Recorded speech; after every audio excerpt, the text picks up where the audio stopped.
This morning I'm speaking on evolution.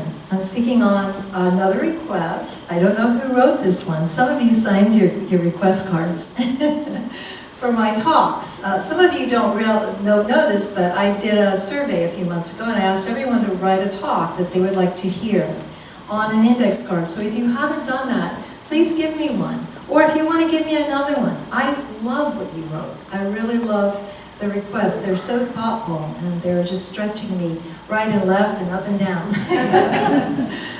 But I love the request for this particular subject, evolution and emerging consciousness and the times we live in.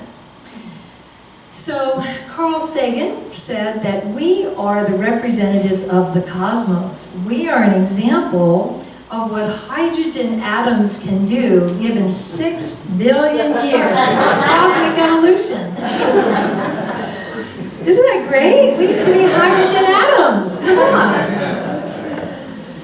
It's fascinating. It's fascinating to look at the big picture of how far we've come and where we are, really where we are in our conscious evolution as conscious beings. It's really interesting to look at where we are. And to really look at where we are, we have to look at where we've come from, right? We have to look at where we've come from. Krishnamurti said, what religion someone holds, what race he belongs to, these things are not important. The really important thing is the knowledge of God's plan for humans. And God has a plan, and that plan is evolution, okay? So let's look at how far we've come. We've actually come a long way, baby. We have. Our first ancestors, our first human ancestors go back about 6 million years. Somewhere around 4 million years ago, we were walking upright. Somewhere around 300,000 years ago, Homo sapiens, who we are, the modern day human, came into being. And then somewhere around 50,000 years ago, we really took a leap in evolution. And you know why? Can you tell me why? Because our brain size increased. And you know why our brain size increased? This is what's so fascinating to me. Our brain size increased because we had more complex problems to solve. We had more complex social problems to solve. And that's what made our brain size increase. Isn't that interesting? Because if you really take that in, then maybe that's what's happening now. Maybe we have some really complex problems here to solve, and it's going to inspire our brain growth. It is inspiring our brain growth. So it's kind of interesting when you step back and look at the big picture. It's not all as it seems. There's more to it. So we about 50,000 years ago, our temporal lobes grew, and we developed the capacity for language. And I was thinking about our capacity for language is so amazing. We communicate in so many ways. I mean, not just speaking. We communicate in what we don't say. We communicate in how we look at each other. You know, that look in the eyes. We communicate in music. We communicate in art and dance. So many ways that we communicate. So it's fascinating to think of how complex our capacity is for communication. So you're probably wondering, are we still getting smarter? Are you wondering if we're still getting smarter? Well, I love to research, and I came upon a Harvard professor, Steven Pinker. He wrote a really great book. Oh, you know of Steven Pinker. He wrote this great book called Enlightenment Now. And when I found him, I've been watching videos of him all week. I've been watching hour-long lectures, and I'm so inspired. Highly recommend watching Steven Pinker. But he says we are getting smarter. We're not getting smarter, just getting smarter, but that we are progressing in every way. We're progressing in every way, especially in our intelligence. He says that our IQ scores are increasing by 3 points a decade. And so our IQ has increased 30 points in the last 100 years. That's a lot. He says, and it's a good thing, because we got some complex problems to solve right now. But we certainly have the intelligence. We have the intelligence to solve them. You know, and a big problem we need to solve is we need to get the government out of the hands of corporations. And we can't.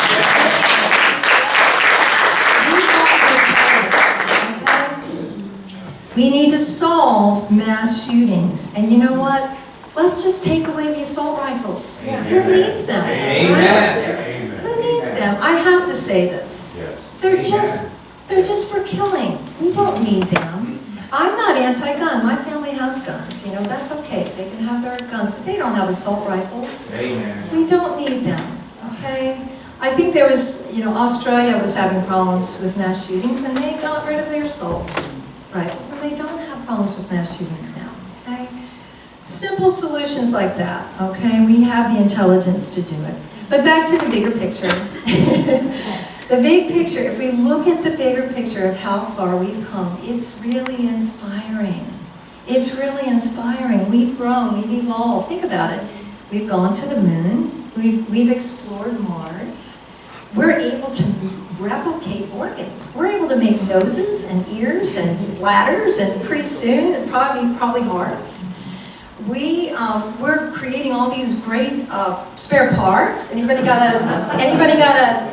new knee? Got a new hip? New shoulders? Heart valves, pacemakers? Oh yeah. What? Teeth? Yeah, teeth. You're doing that? Wow. And certainly because of all that, we have grown. We have grown substantially in our longevity. Our life expectancy has grown. We've grown in world prosperity. I found that interesting. 200 years ago, 90% of the world's population lived in extreme poverty. 200 years ago. You know what the figure is now? 9%. Wow. That's an improvement. We need to realize that we have improved, and we've got further to go, you know, no doubt about it. There's more democracies in the world right now than there have ever been, okay? There, in the last decade especially. Back in the 70s, there was more communistic and dictatorship societies, okay? So we have improved there. The death penalty has been hugely decreased around the world. Homosexuality is more accepted around the world. Child labor has nearly been eliminated. All forms of violence have declined. 100 years ago, homicide rates were 5 times higher. And that's a little bit hard to believe with all this, you know, mass shooting, but that's the figures. Every part of the world has seen progress in education, even in Africa and the Middle East. The quality of life has improved. The typical work week 100 years ago was 60 hours, now it's less than 40. 71% of countries have increases in happiness in the last 30 years. Amen. What's interesting though is the US isn't among them. But Pinker says that we were pretty happy 30 years ago, so, you know, but interesting, yeah, interesting figure there. So Pinker says his research shows we're living in a time of greater peace overall. You know, and the chance, he says, of dying right now from war is less than we've had in 1,000 years. So I don't want to paint too rosy a picture. I don't want to try to paint too rosy a picture. But, and, you know, there is clearly a lot of work to do, especially after the news yesterday. It's just in our face and it's so painful. But we can solve the senseless gun violence. We can eradicate war from the face of the earth. We can. We have the intelligence, we have the wisdom.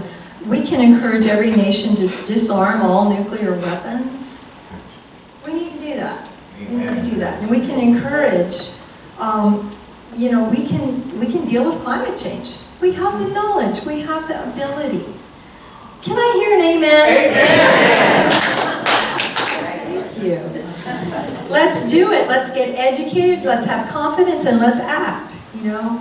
Reading Pinker's research really uplifted me. I needed it, and it really uplifted me. And you know, when you watch him, I really want to meet him. I'm going to find a way. I might just write him, because I want to know if he was optimistic, if he was just an optimist before he did this research, and did that sort of slant his research, or did he become optimistic after the research, because it's so optimistic. It's really optimistic. And we need that. Amen. Yeah. He shared a great quote in one of his talks about, when people lament about the good old days. He said, Franklin Adams says, nothing is more responsible for the good old days than a bad memory.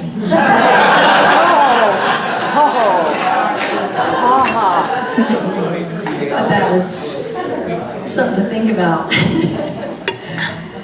Part of why I wanted to share this research today is because we can become pessimistic about the direction of the world. And when people get pessimistic, they can get fatalistic. And that's not healthy. Because from fatalistic, you can just kind of, and I think this is part of what's happened, you can drop into this attitude, well, let's just burn the whole thing to the ground, right? Let's just burn it down, it's not working. And that is so lacking reason. There's a lot of good. Thank you, Dawn. Thank you for, let's place our attention on all the good. There's so much good. I have my websites. I might read CNN just to get the headlines, but I go to alma.org and I see all this love and I see all this healing and I see all these good things happening, and there's so much good happening. So to progress, to keep evolving, we need reason. We need people with sanity, people with knowledge, people with heart, people who can see the big picture, people who know how to cultivate peace, okay? Pinker says we need to also remember that the problems of yesterday were worse. And you can see a lot of examples of that if you really think about it. So I know for many of us the present state of affairs feels like things are getting worse, but here's what I want to ask you. Are things getting worse, or are they getting uncovered? Can I hear an amen? Amen on that one. Thank you. We're getting a little evangelical this morning. Easy out. We've got a lot of conditioning to overcome. That's really what we're dealing with. A lot of conditioning, a lot of ignorance getting passed down and then getting amplified. We've got a lot to overcome, but Nelson Mandela, one of my heroes, he said, this is probably one of my favorite quotes of all time, I'm not going to cry. He said, no one is born hating another because of the color of his skin, or his background, or his religion. People must learn to hate. And if they can learn to hate, they can be taught to love. Amen. Yeah.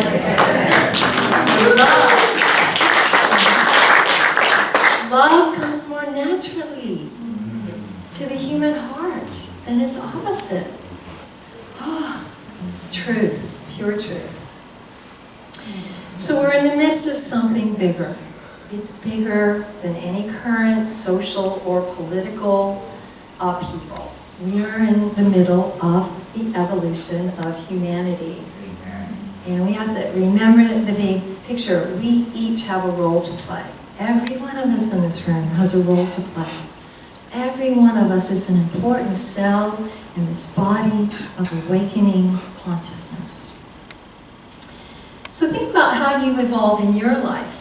I was thinking about that. I was thinking about what really made me evolve, and when did I really have those growth spurts in my own life. And when I thought about it, I thought, some of my biggest lessons were from making big mistakes. Think about it. Don't you see that? Yeah. Not always, but some of them, wow, yeah. We grow by making mistakes, by seeing them, and by changing our behavior, don't we? Amen. We're all an example of that. Our life is an example of that. So it works the same way collectively, and I know it can seem so painfully slow, right? Evolution can seem so painfully slow, but come on, we started 6 million years ago. Have patience! For God's sake, have some patience.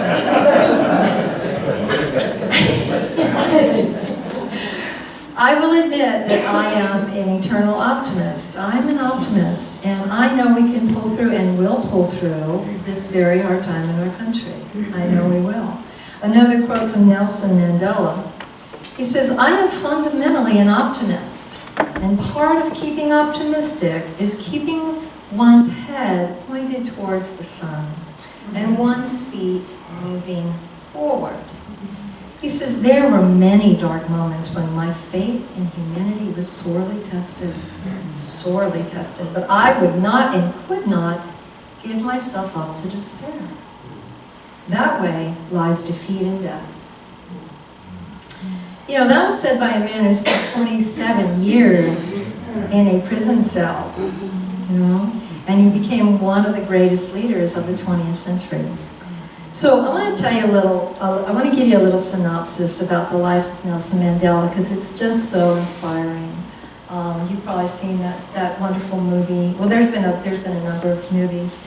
But just to tell you, in case you don't know, or just to review, when he was about 30 years old, South Africa was taken over by a white nationalist party. And it was they institutionalized racism. They institutionalized segregation and basically slavery.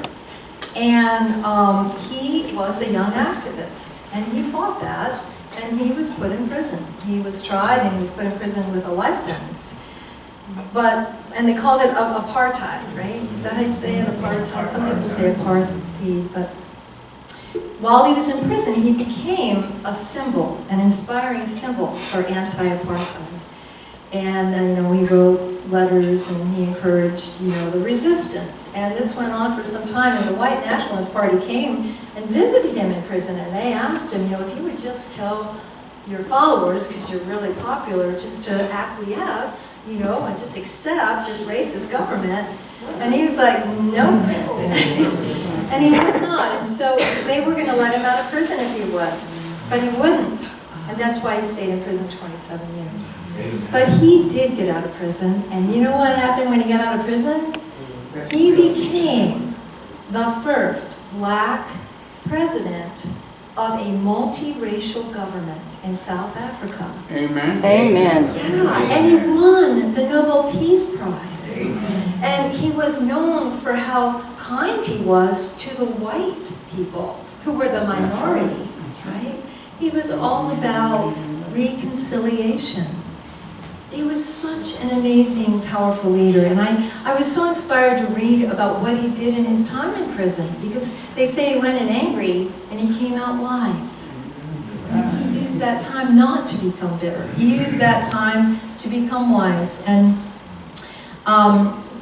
he got a hold of Norman Vincent Peale's book, The Power of Positive Thinking. And there's some letters that he wrote his wife about this power of positive thinking. And he said, it's not so much the disabilities one suffers, but one's attitude towards them. The man who says, I will conquer this illness and live a happy life is already halfway there. Amen. And he was inspired by St. Paul, not surprisingly, because Paul wrote from prison, right? He said of the biblical saints, there's a beautiful quote, where is it? He said, they visualize a new world where there will be no wars, where famine, disease, and racial intolerance will be no more. Precisely the world for which I'm fighting. Amen. How beautiful. Amen. So he was a hero. We love heroes, and he was a hero. He was a great man. Great beings show us how to love. Great beings show us how to respect all people. Great beings show us how to live in integrity and dignity. They show us how to fight for justice. They show us how to forgive, and they show us how to never give up hope. Never give up hope. He said, I never lose. I either win or learn.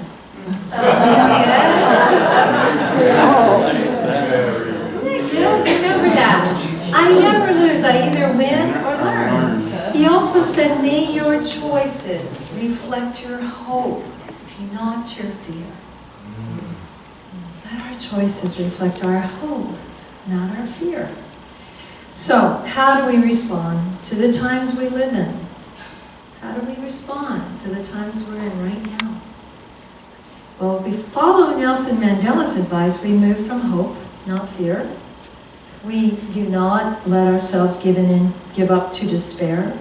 And we turn our mind to the power of positive thinking. If he could do that in prison, we can do it now. We have better conditions than he had.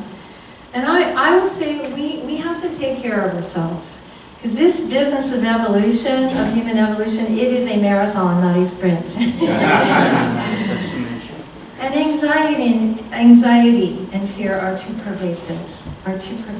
You know, I can just hear it in people's voices. I have more people coming to me for counseling than I have ever had.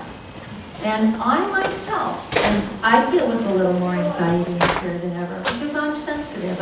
I feel the oneness, you know, I tune into the collective. But I know how to take care of myself. And we have to take care of our limbic system. You know, I feel like what we've got in America right now is we have a lot of people reacting from their limbic system. That's the fight. My position's right. The fight or the flight. I gotta move to Canada, right? Right? The fight or flight. That's the limbic system. That's the amygdala part of the brain. We have to learn how to calm that. We have to learn to make peace something that we sustain, that we live on a daily basis. One day at a time, let's sustain peace. Just for today, let's sustain peace, and then tomorrow we'll work on it, you know. But we have to be more conscious is to be able to sustain peace. And to do that, we do have to take care of our limbic system. We have to know how to breathe, how to let go, how to relax. We need to stop taking in pessimistic news, pessimistic friends, pessimistic thoughts. Pessimistic. Pessimistic, too. We have to watch the content of our minds, because if we keep repeating a pessimistic story, that's going to just hammer our limbic system. That is going to just keep us in that fight or flight, and the anxiety is not going to leave. I thought of a gadget I want to create.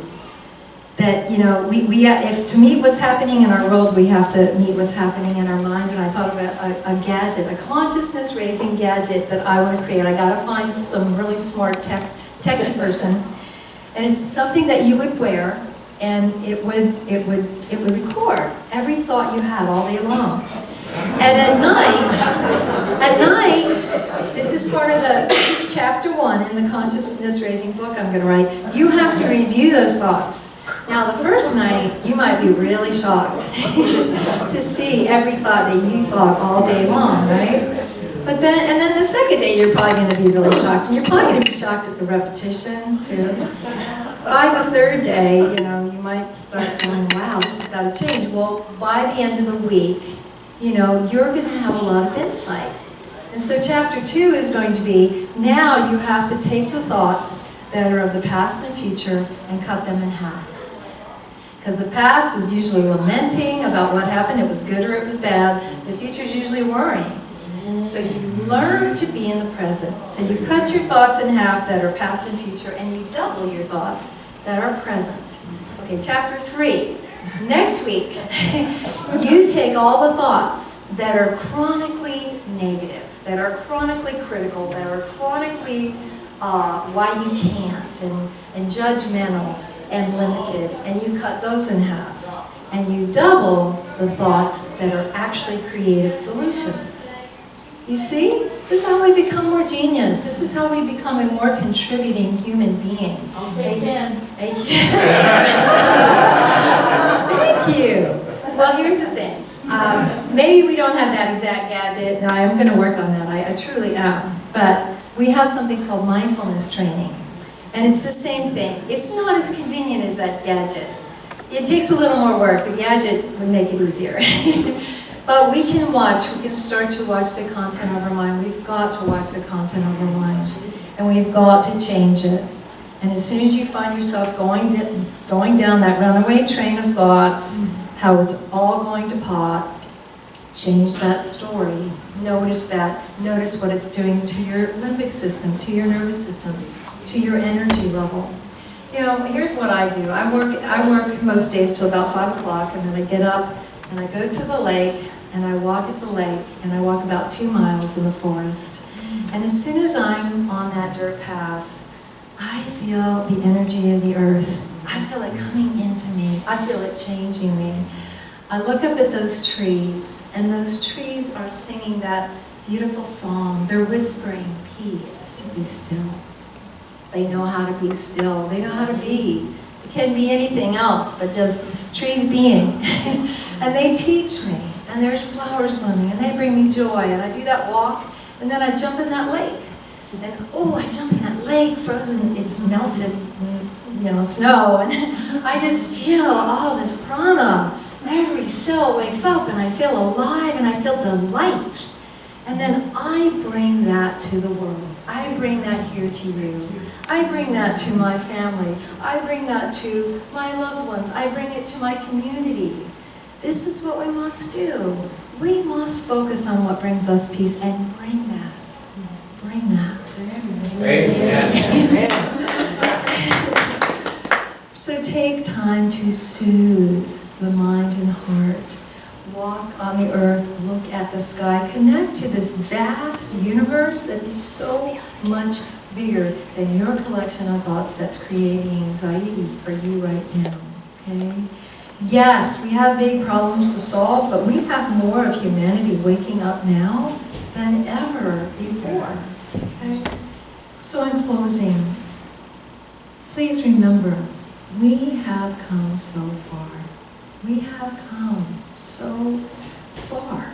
Okay? We are here to learn, and we are learning. And what needs to be uncovered is being uncovered. Okay? We don't have to fix the world all at once. I'm going to say that again.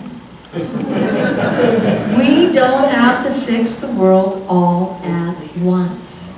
As my spiritual teacher has said to me so many times, don't worry about all the darkness in the world. Just light your one little candle and let it shine. Thank you.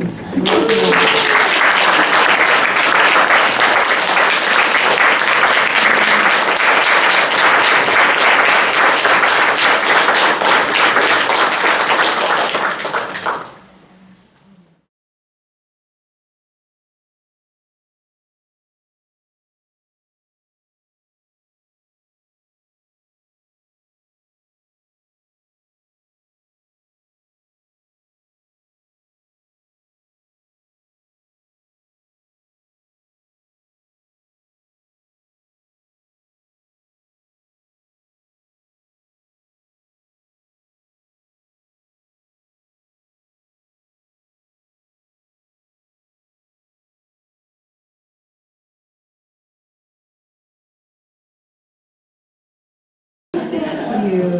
Oh, thank you so much. Wow. Well, I hope that you are feeling more peace. And we need to be the peace. We need to remember that, what are we transmitting each moment? What are we bringing? Even when things are difficult, what are we bringing? And remember to bring peace. Remember to breathe and not bring our anxiety. Not bring our fear, but just remember to calm that, right? Calm that anxiety, calm that fear.